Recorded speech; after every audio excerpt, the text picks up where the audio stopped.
hello fellow Anons. I would like to take this time to address the issues surrounding the Federal Reserve private centralized bank.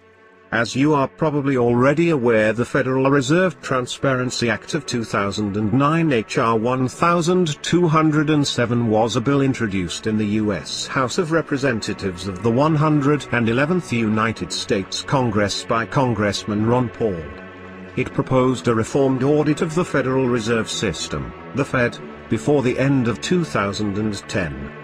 The bill had 319 co-sponsors and was referred to the Committee on Financial Services. Its Senate version, introduced by Senator Bernie Sanders, was called the Federal Reserve Sunshine Act of 2009 S-604, and it had 32 co-sponsors. This bill acts as if it does something to investigate the Federal Reserve, when in fact the bill implicates its legitimacy instead. I will further explain. An entire exposition on the Federal Reserve System can be acquired by the late Eustace Mullins' nephew. The exposition is entitled, Secrets of the Federal Reserve.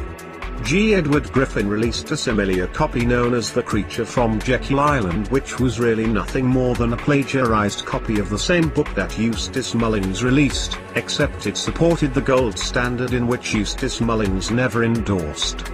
Eustace Mullins released an interview on Jen Irvin's Gnostic Media Radio in 2009 exposing the plot by Ron Paul and G. Edward Griffin to use his book that was written 50 years prior to support the gold standard. A myth surrounding the Federal Reserve is that all centralized banks are bad for economies, when in fact this is simple disinformation. It was the economist Milton Friedman who discovered that centralized banks are actually good for economies. The only issue with the Federal Reserve private bank is that it is privately controlled. Many presidents throughout U.S. history have given the people warnings about private banks, including Thomas Jefferson, Andrew Jackson, Abraham Lincoln, James Garfield, and John F. Kennedy. The point of this video is to brief you on where to get the information exposing this disinformation and to make a few adjustments about your information concerning the Federal Reserve System. Not very many people are aware that the United States can be totally out of debt within 6 weeks. The $16 trillion national debt and counting can be resolved by the people in just a short period of time with this key information. While the Federal Reserve Act was being slated for legislation, the majority of senators who did not approve the bill wrote into it a section that allowed Congress to repeal the act and buy back the stock that sold in it. This was known as Section 34. If you go to look for this section in most public places, you will not find that it exists. This was purposeful to hide the fact that Congress has the ability to do something about the legislation from the people. The people of the United States could propose to Congress to implement Section 34 of the Act to buy back the stock in the Federal Reserve which sold from the years of 1913 to 1914. A total of $145 million worth of stock sold in between these years, and the majority of the stock belongs to then John D. Rockefeller, whose assets are being controlled by Dave Rockefeller and his family. The lineage can be traced back to the Caesars of Rome.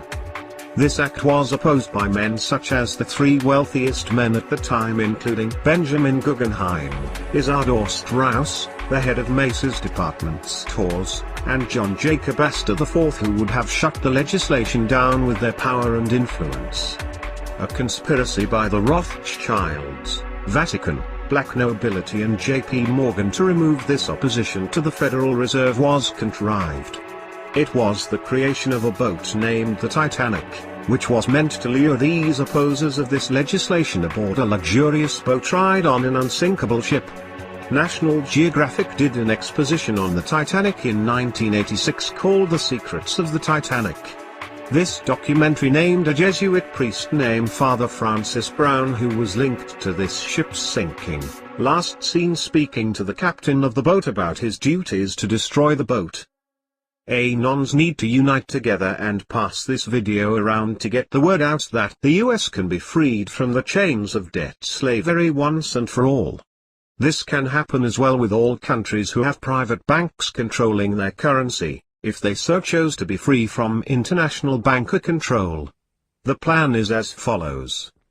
1. Propose to Congress to repeal the Federal Reserve Act of 1913. This process cannot be done by voting congressmen in or out, as the voting system has been completely hijacked by the bankers, lobbyists, and bureaucrats. An expose of the voting system was done by James Collier and Kenneth Collier, and that book was entitled, Vote Scam: The Stealing of America's Elections. Another documentary was released about this entitled, Murder, Spies and Voting Lies, the Clint Curtis story, that also tells of the fraudulent election system. Anyway, this step of the process will probably have to be enforced another way besides the vote. 2. Buy back the stock in the Federal Reserve in the amount of $145 million. 3. Appropriate that stock to remove the entire debt of $16 trillion and counting. 4. Remove the system of the government borrowing money by means of interest, who has the ability to create its own money interest-free. Research Congressman Wright Patman and Louis McFadden. 5. Back the currency with something other than what is controlled by these international bankers.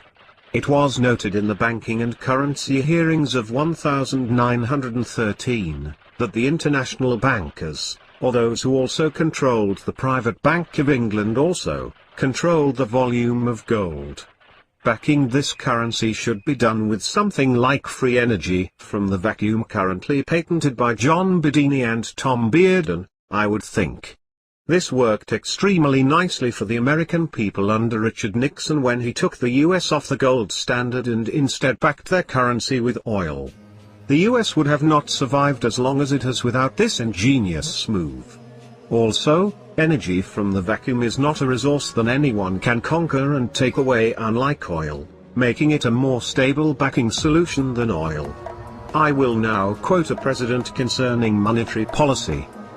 Whoever controls the volume of money in our country is absolute master of all industry and commerce. When you realize that the entire system is very easily controlled, one way or another, by a few powerful men at the top, you will not have to be told how periods of inflation and depression originate. James Garfield, 20th president, who was assassinated 2 weeks after this statement in 1881. To put it simply, an audit of the Federal Reserve does nothing to hinder what the Federal Reserve is doing, and actually tells the people that it is a legal system, which is the biggest fucking load of bullshit some of us have ever heard. The Federal Reserve unmistakably is a criminally ran syndicate whose power needs to be removed and restored back to the people of the United States of America. No one audits the mafia or a criminally ran syndicate, because they know already that it is operating illegally. As Eustace Mullins stated in his interview with Jen Irvin, the bankers are attempting to use the Patriot movement to end their bank. Why, you ask, would the bankers want to end their own bank? The reason this is because they have printed so much money out of it, that they can no longer collect any interest on the money they print. They also know that killing the bank will totally destroy the economy of the United States.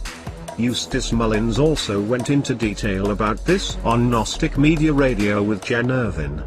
So they want to remove the bank and bring in an all-new private bank, with an all-new private currency using what they control the volume of to back its currency. That is right, gold and silver. As we all know, the President John F. Kennedy attempted to put an end to this bank during his first term in office, and was murdered by many, but mostly by the CIA, who is controlled by the Vatican's Jesuits shortly after. His Executive Order 11,110 issued silver certificates and bonds out of the U.S. Treasury. Mr. Kennedy knew there was no U.S. Treasury, as the U.S. Treasury is really nothing more than an empty building on 4th Street in Washington, D.C., and so this money was to come from the stash of the international bankers who had been slowly and subtly housing the people's looted gold and silver at the Bank of England, as well as the Vatican Bank, and other branches of their smaller private banks. This information can be acquired from the United States Library of Congress, as well as the Internet.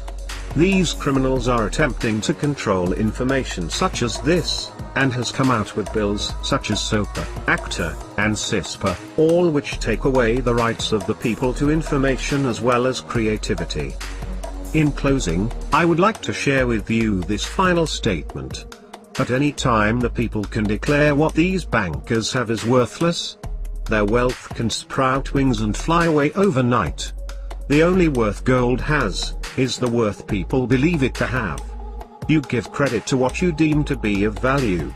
I will close with another quote from a key figure in the foundation of the United States of America. When the people find that they can vote themselves money, that will herald the end of the Republic. Benjamin Franklin. Your right to vote will not be left up to those who think you should not have it. We are anonymous, we are legion, we do not forgive, we do not forget, expect us.